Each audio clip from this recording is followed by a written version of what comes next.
Y'all, did Scrappy just get absolutely annihilated in a courtroom by none other than Tasha K, the internet's messiest truth-teller with a flash drive full of karma? 'Cause baby, what just went down wasn't a trial, it was a public execution, with receipts. Cameras weren't allowed inside, but let's just say the walls were sweating. The judge was gagged, and Scrappy. He was one flash drive away from fainting in his own suit. What happens when you try to play Puppet Master on reality TV but forget that the puppets have backup files? And let's talk about that footage, uncut, unfiltered, and allegedly so damaging. Even VH1 had to clutch their pearls and unplug the reunion lights. Tasha K didn't just testify. She dropped nuclear truth bombs right in front of a federal judge while wearing her favorite "I told y'all" smirk. From whispered betrayal to full-blown emotional sabotage. This courtroom just became the most binge-worthy series never aired on TV. So what's in the footage that left Scrappy shaking and Bambi trending in 17 states? Who's really pulling the strings behind those breakdown confessionals? Buckle up, because we're about to unpack every leaked mic, every fake scene, and every shady producer move one scandalous second at a time. Let's start with the cold hard truths. Scrappy never saw it coming. The cameras weren't rolling, the producers weren't in charge, and nobody handed him a script to follow this time. He walked into that courtroom thinking he was just gonna brush it off like a messy storyline. Maybe throw on a suit, nod a little, flash a smile, and bounce. Wrong. This wasn't reality TV. Baby, this was reality biting back. And the woman holding the leash. None other than Tasha K, sipping courtroom water like it was tea she brewed herself. And trust me, it was boiling. You mean to tell me the same man who built an entire TV career pretending to be misunderstood, humble, and just trying to keep his family together is now caught on tape plotting his own wife's emotional breakdown for ratings? Because that's exactly what played out when the courtroom lights dimmed and the real footage started rolling. From the jump, this wasn't just a defamation case. It was a full-on dismantling of a man who thought he could outsmart the truth. Scrappy sat there in a dark gray suit, but he might as well have been wrapped in yellow caution tape. The judge barely had time to adjust his glasses before the prosecution stood up and called their first witness, Ms. LaTasha Freeman, and honey, the way that room shifted. You'd think Beyoncé had just entered wearing a wire. Tasha didn't just walk up to that stand. She floated, heels tapping like a countdown clock, flash drive shining around her neck like a loaded weapon, and a look in her eyes that said, "Let's play." The prosecutor wasted no time. "Ms. Freeman, have you had previous dealings with the defendant?" Tasha's smirk said more than words ever could. Since before the cameras even rolled, she said. And when asked if she had any communications, recordings, or files that pertained to the case, she didn't hesitate in clipping the silver flash drive and setting it down like a royal flush. "It's all here," she said. Everything they thought they buried. What followed next wasn't just testimony. It was televised karma in raw, unedited format. First clip, Scrappy leaned back in a producer's office, feet on the desk, like he owned the studio. His words, "If we push the baby angle, she pop, that's always the trigger." A producer's voice, slightly off camera, responded with a half laugh. "You sure you want to say that on record?" And Scrappy, laughing like he was untouchable, said, "It's not like they'll ever air this. Y'all edit everything." The courtroom didn't gasp, they choked. Because suddenly, this wasn't a cast fight. This was evidence of emotional entrapment, of manipulation, of deliberate sabotage. Clip 2 was darker. Literally, a grainy hallway video, shot behind the reunion set, showed Scrappy whispering into a mic, "Just make sure Tasha leaks the part where she cries. That's what'll flip the fans." And let me tell you, even the stenographer blinked twice on that one. Clip 3. A green room conversation between two producers and a blurred-out face believed to be Erica Mena. "We'll cut it like she lied about the pregnancy scare," one producer said. Another voice off camera, clearly Scrappy again, added, "She always looks unstable anyway. Just give her a soft chair and some lights." By this point, the courtroom was no longer a courtroom. It was a movie premiere.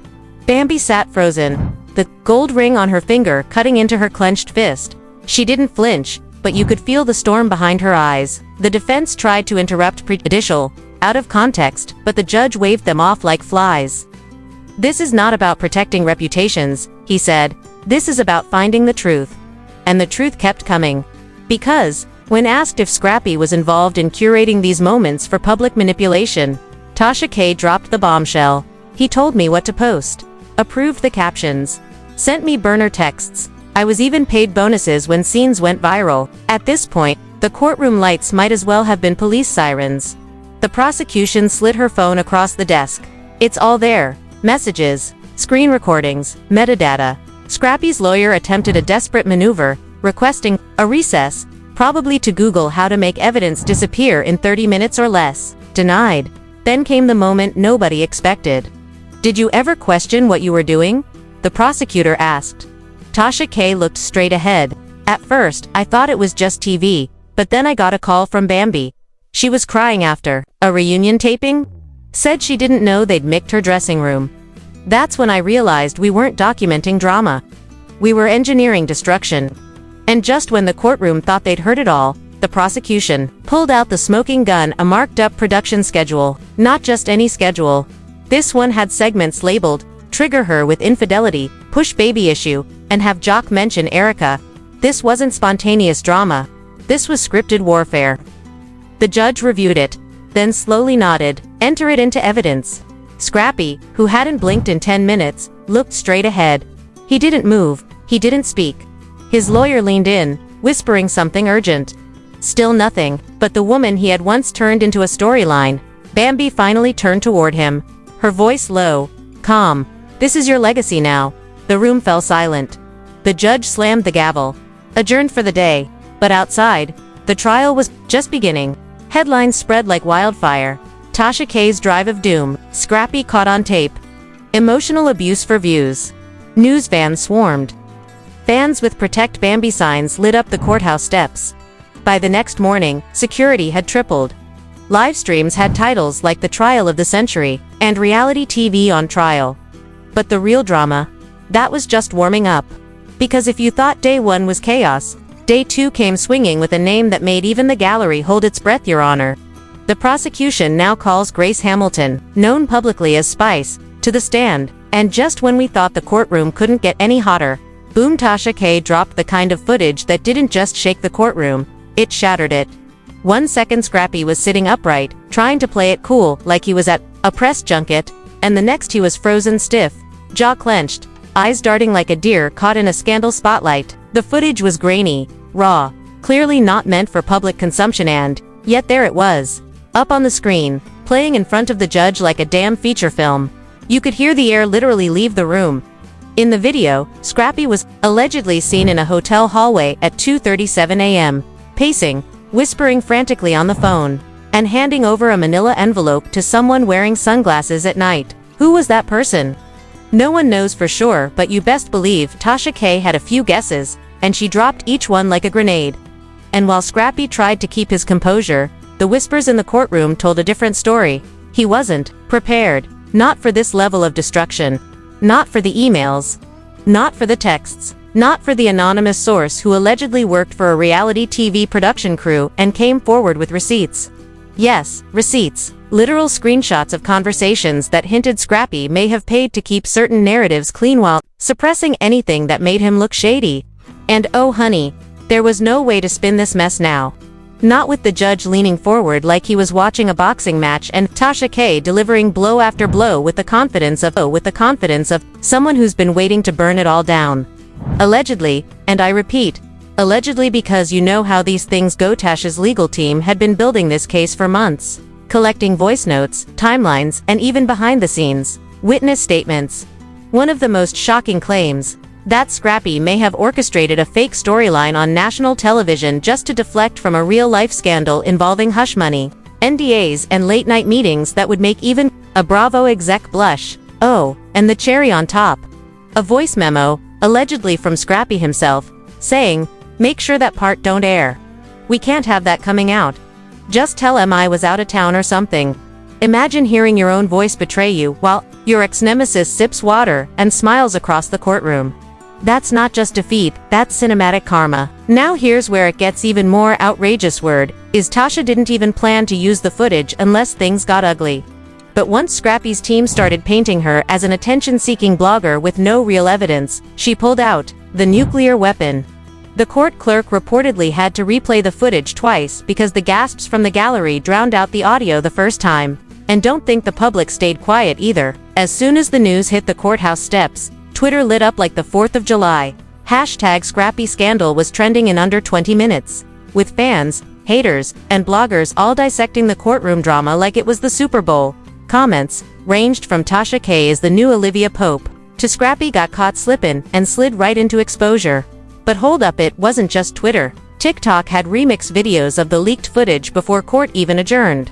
Creators were lip-syncing the voice memo, influencers were analyzing body language, and one creator even went viral by comparing Scrappy's courtroom expression to a meme of someone realizing their Uber Eats driver exposed them.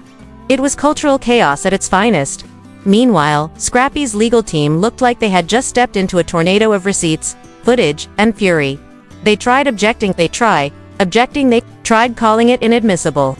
But the judge cool.com, and clearly amused allowed it all in. Why? Because Tasha's team claimed the footage was obtained legally, with a proper chain of custody, and possibly submitted weeks ago without Scrappy's lawyers catching it in time. So now we're talking about a full-on legal embarrassment. A seasoned celebrity with years of reality show experience, undone not by a producer or a cast member, but by a woman with a YouTube channel and a terrifyingly good filing system. And don't let anybody tell you this is just a petty feud. No, this is about reputation, money, credibility, and legacy. Tasha came with the facts, the flair, and the fire. Scrappy came with denials, distractions, and desperate glances toward his team. And when the courtroom broke for recess, people weren't heading to the restroom, they were heading to their phones, sending updates, posting memes, and texting their cousins, like, "Girl, you won't believe what just went down in court today." Oh, and let's not forget the spectators who started showing up, not because they cared about justice, but because this trial had become the hottest reality show in town. One man was seen with popcorn.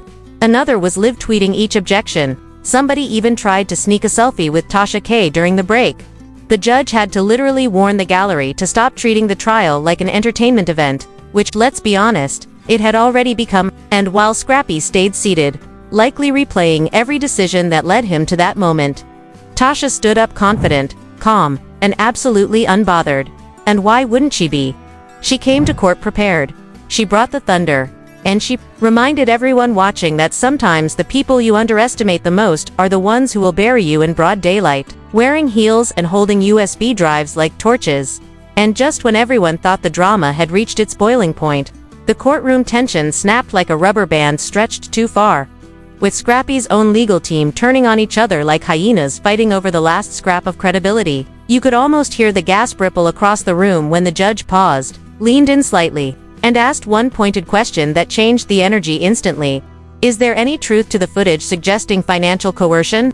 That's when Tasha K's attorney slid another flash drive across the bench with the kind of calm that only comes from knowing you've got the receipts, the binder tabs, the folder names, and the buried dirt to match. The judge clicked play. The screen flickered, and there it was. Scrappy, in grainy but clear enough hotel footage, standing over a table stacked with envelopes, whispering something about keeping things quiet for the sake of the family. Quiet. This was a symphony of scandal now. The murmurs became audible. Someone in the back row whispered, "He's done." Even the bailiff raised an eyebrow. Social media, already frothing at the mouth with rumors, erupted again. Instagram lives were on fire. TikTok edits were up before the court even recessed. And Twitter, or whatever we're calling it this week, basically held a roast session, with hashtags like #ScandalScrappy, #TashaKnows and the disturbingly accurate #envelope of doom. Meanwhile, Scrappy's facial expression turned from annoyed to anxious, to pale in record time. Every minute that passed in that courtroom was another brick collapsing from his carefully crafted image. One emoji-studded caption at a time. And Tasha. Sis sat there like she was watching reruns of her own receipts, occasionally sipping water like she already knew how this episode would end. It was poetic, it was brutal, and it was absolutely deserved. Let's not forget, this isn't Tasha K's first courtroom rodeo. She's been sued, dragged, cancelled, and yet somehow, like a gossiping phoenix rising from the ashes of defamation, she's always got another expose, locked and loaded. But this time, this wasn't a blog post. This wasn't a YouTube takedown. This was sworn testimony, live reactions, and an entire gallery of witnesses who'd seen enough to turn public opinion upside down. Even Carly Red, who clearly didn't want to be there but couldn't help showing up just to see the fall live, was spotted slipping out the side door with her mouth covered in shock. Whether she was shocked by the footage or how fast Scrappy's reputation was unraveling, no one could tell, but let's be honest, she probably had popcorn in her purse. What made this even more deliciously chaotic was the fact that Scrappy's own words, recorded in private conversations, became public spectacle. Things like, "Ain't nobody gonna know," and "I handled it, she won't say no," were no longer empty bravado. They were timestamps of a man who thought he was untouchable, only to be touched, dragged, and laid bare in front of a judge who clearly had zero tolerance for BS. And it wasn't just about the footage. Nope, this circus had layers. Financial records showed multiple transactions to consulting accounts that didn't exist outside of Tasha K's subpoenas. Alleged threats made through third parties. Emotional manipulation masked as reconciliation attempts. And a shady stash of burner phones that one anonymous witness claimed were like candy in his glove box. Add to that the awkward silence when the court brought up that mysterious trip to Atlanta in July where nobody could quite confirm where Scrappy was. But suddenly everybody remembered him walking out of a restaurant with someone who looked suspiciously like an ex who was definitely not supposed to be there. Cue the collective side-eye from the gallery. Meanwhile, back outside the courthouse, fans, bloggers, and random people who just wanted clout were lined up like it was Coachella. Everyone wanted a glimpse, a selfie, a live reaction, but the only reaction that mattered was from the judge, and when the gavel came down, it was loud enough to echo across the blogs, podcasts, and drama YouTube channels for the next week and a half. Tasha K had pulled off what most internet personalities only dream of. She didn't just expose him, she legally annihilated him. There's no spin strategy for what went down that day. No amount of PR damage control or public apologies with crying face filters would reverse what had been seen, recorded, and filed. And the best part, it didn't end there. Word on the street is that a separate civil case is brewing over the emotional and psychological distress caused by years of manipulation and deceit. Anonymous insiders are already whispering about possible defamation, countersuits, endorsements getting pulled, and even a certain reality show's producers scrambling to edit next season to either cut Scrappy out entirely or spin it so he looks like a misguided father trying to make amends. Please. The only thing he's making is headlines, and none of them are pretty. What started as a simple courtroom hearing ended as a career autopsy, with Tasha K handing out verbal scalpels. And as the dust settles, one thing's for sure, the internet doesn't forget. This saga is far from over, but the first chapter has already been carved into the timeline of reality TV destruction. The footage is out there. The receipts have been counted, and Scrappy, whether he likes it or not, has been officially cancelled, not by the culture, but by the cold, impartial, and unstoppable machine of truth powered by a woman who warned everybody years ago, "Don't mess with me unless you're ready for the consequences." Well, consequences came. And they didn't knock, they kicked the door down. So now that the courtroom smoke has cleared and Tasha K has left everyone speechless, the question still remains, what happens next? Is this the final nail in Scrappy's public image? Or just the beginning of a whole new mess waiting to explode? You've seen the footage, heard the claims, and witnessed the drama unfold in real time, and if this is what's happening in front of the judge, just imagine what's still hiding behind closed doors. So don't just scroll away like it's over, because trust me, it's not. In fact, the next wave of leaks could make this one look like child's play. If you want to be the first to catch the next explosive update, you already know what to do. Hit that like button, like Tasha hit Scrappy's credibility. Drop your thoughts in the comments because we want to know, do you believe Scrappy's side of the story, or did Tasha finally outplay the player? And if you haven't subscribed yet, what are you even doing? Click that subscribe button and turn on notifications so you don't miss a single second of this ongoing saga. Because around here, the tea isn't just hot, it's volcanic. Stay tuned.